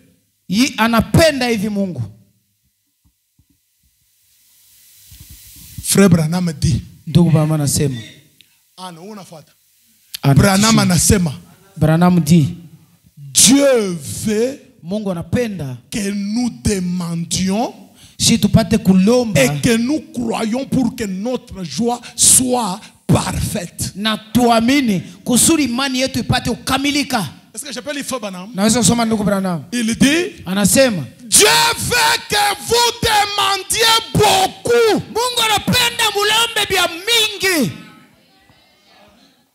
Dieu veut que vous fassiez quoi? Non. Hapana, ni sana kamkono kangu hivi. Branham dit. Branham anasema, Dieu veut que vous demandiez beaucoup. Mungu anapenda mulombe vya mingi sana. Demandez de grandes choses. Mwe mulombe bitu bili bikubwa. Ne limitez pas votre foi à quelques petites graines de moutarde. Hapana kuweka mipaka kwa imani yenu. Kutuma bitu sa mon prophète dit. Écoutez, frère Branham dit. J'aimerais que chacun suive ça. Montez ici à une autre sorte de foi. Et entrez dans de grandes choses.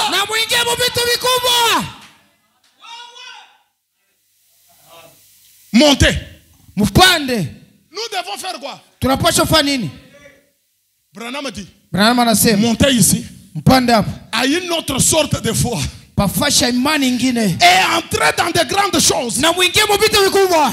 Mon prophète dit, Nabii wangu anasema les grandes choses vitu vikubwa sont tout aussi faciles à recevoir que les petites choses.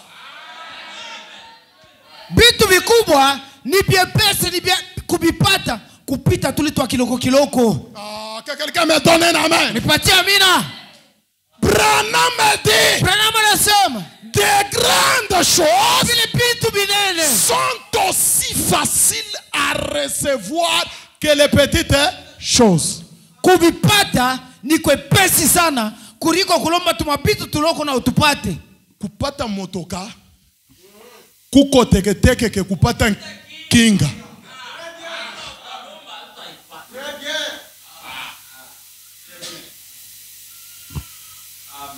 La quantité Ile bwingi de la foi ya imani que vous avez yoko nayo détermine inaonesha le niveau que vous allez bulefu bule mwenye utafikia.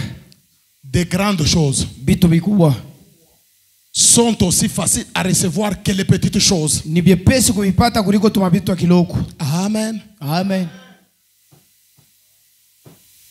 Tumukuta paka tuloko. Peu d'argent comme ça. Et uko paka wa maskini.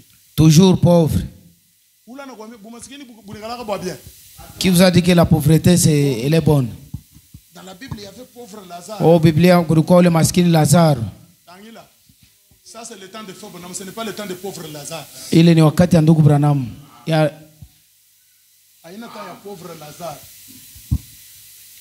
hii wakati na ndugu Branham aina ya ule Lazaro maskini. Je lis frère Branham. Mimi unasoma ndugu Branham. Je suis dans le message les investissements.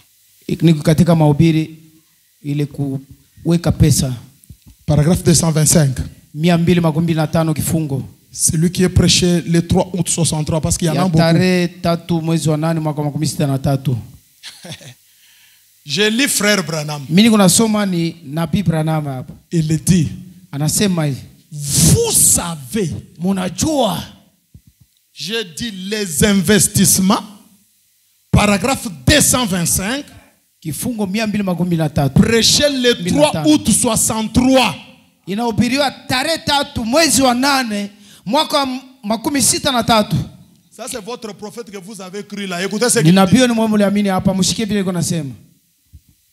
Et puis que cette écriture ici, Na kuiandiko hii que ceci reste toujours dans ton âme là, dans ta tête, dans ton cœur, dans ta bouche, dans tes pensées, que ça commence même devant tes yeux, retourner toujours comme ça, chaque jour que tu marches là. N'oubliez jamais cette écriture. ibakie, sadi ni kusema hii andiko ikwenewe wote. Si il faut kwenda kuiandikisha ya munene uweke munyumba pour que pale unaingia unaisoma, unalala unaiona, va faire ça. Parce que mimi nachoka sana mimi. Je suis trop fatigué moi. Branham dit ceci. Branham anasema hivi, Vous savez, munajua il ne nous faut pas être très pauvres en argent. hatupashi kuwa maskini sana kumakuta. Je vais répéter, ne t'en fais pas mon fils. Amen. Parce que bien hivi ndio mimi napendaka. Je vais répéter Moi même j'aime fois. beaucoup de telles choses. Frère Branham dit, Ndugu Branham anasema, vous savez, mwe munajua il ne nous faut pas être très pauvres en argent. shie hatupashi kuwa maskini sana mu makuta. Il nous faudra être pauvres en esprit. Inalomba tukuwe maskini muro, hapana mu makuta. Sema mbele. Rejoue. Tukuwe maskini muro, hapana maskini ya makuta.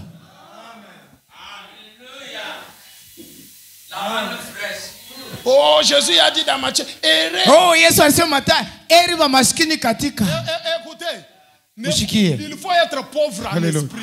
Unapasha kuwa maskini muro. Tu n'as pas beaucoup de richesse en esprit. Hauna mali mingi katika roho. Donc, Matouchi, Bijanu, Wewe hauna critique, matushi, hauna vile vitu vibaya. tout ça, la calomnie, Vile bichafu la vyote. haine, ne faut pas être Hauna navyo vile. riche en esprit avec des choses comme ça. Sio kuwa mtajiri En katika roho esprit, vile pauvre. vitu. Mais en argent, Lakini kupesa, compte beaucoup de milliers de dollars. gloire à Dieu.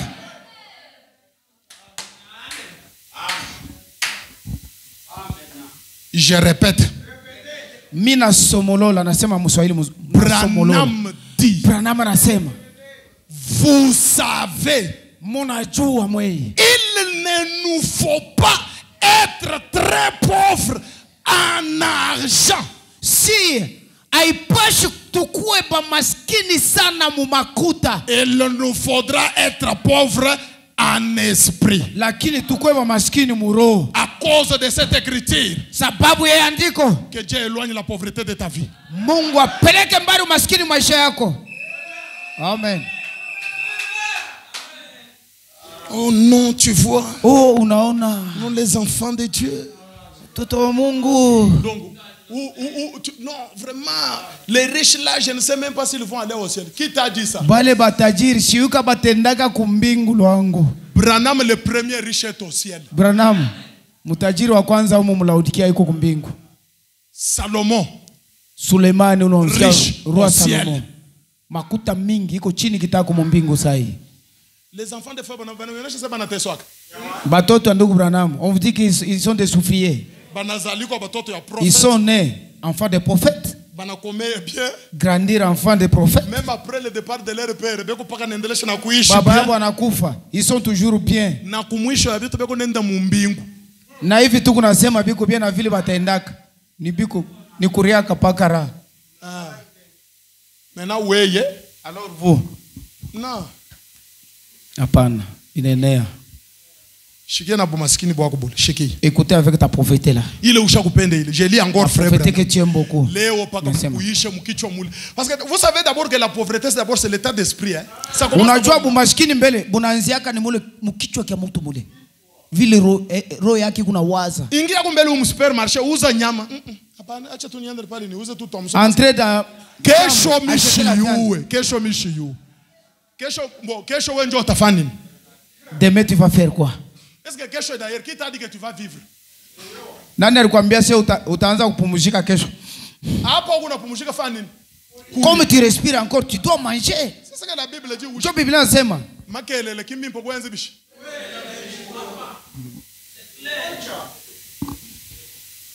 À qui irons-nous?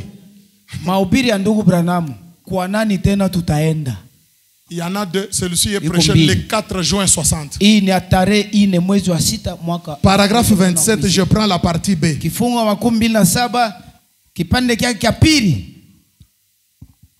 Vous qui cherchez, vous êtes là. Je vais lire. Suivez avec moi. Frère Branham dit. Beaucoup de gens bâtissent sur les richesses. Et ils essayent de travailler en considérant combien d'argent ils peuvent gagner. Ils disent, si moi, je ne peux pas dépenser cela, si je ne peux pas dépenser cet argent, mes enfants après moi le feront. Qu'est-ce que cela fait? Cela conduit à l'esclavage. Vous devenez esclave de votre argent. Vous comprenez? Ok. Branham dit. Peut-être que beaucoup de gens il ne vous faut pas être millionnaire pour faire cela.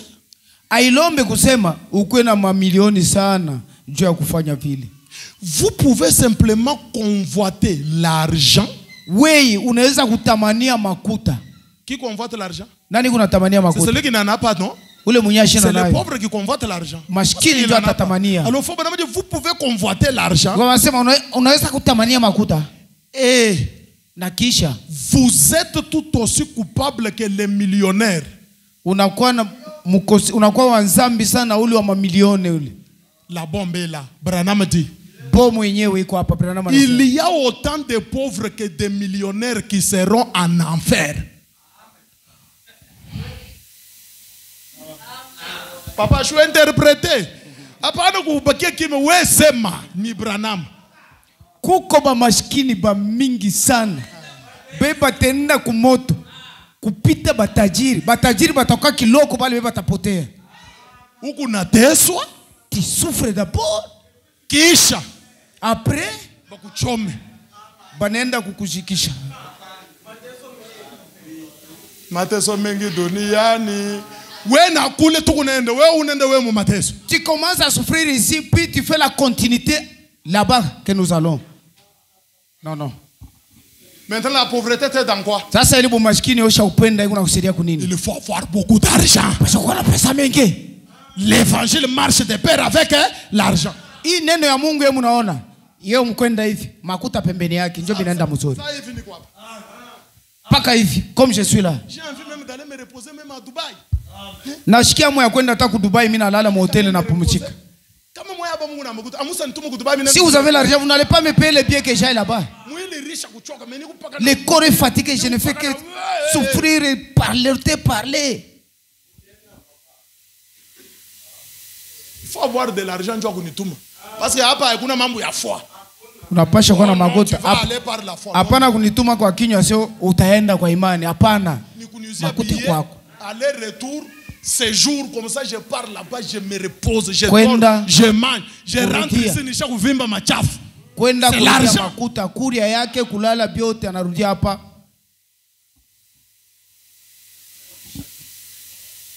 Il ne nous faut pas être très pauvres, hein? C'est frère Banama qui dit. Bia kweli hatupashi kuwa Et maskini avec la sana. pauvreté là. Sababu unabuli La umaskini bule. pauvreté va t'amener toujours à la convoitise. Utaanza mbele kuchukia ule mwenye kuna makuta na kutamania makuta benyewe na umaskini. Alors au lieu que cela n'arrive pas, Ile isikufikie ayez l'argent. na wewe ukwe na yako na Et Dieu angalia donne l'argent. na Mungu yuko na pana.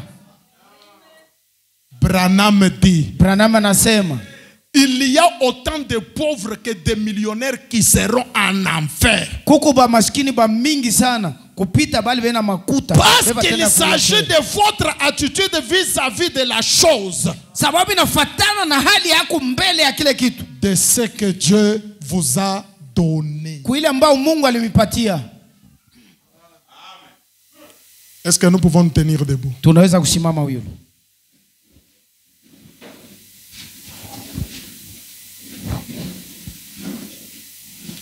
De hautes ambitions. De hautes ambitions. Ya matamanifu ya vitu vikubwa. Aller plus loin Kwenda mbali. dans tous les domaines de la vie. Mumali yote ya maisha. C'est le souhait de notre Dieu. Ile ndio matamanifu ya Mungu wetu. Nous allons chanter chacun de nous, va prier le Seigneur. Tutaimba kila mmoja wetu ataomba Bwana. Donnez-nous la mélodie.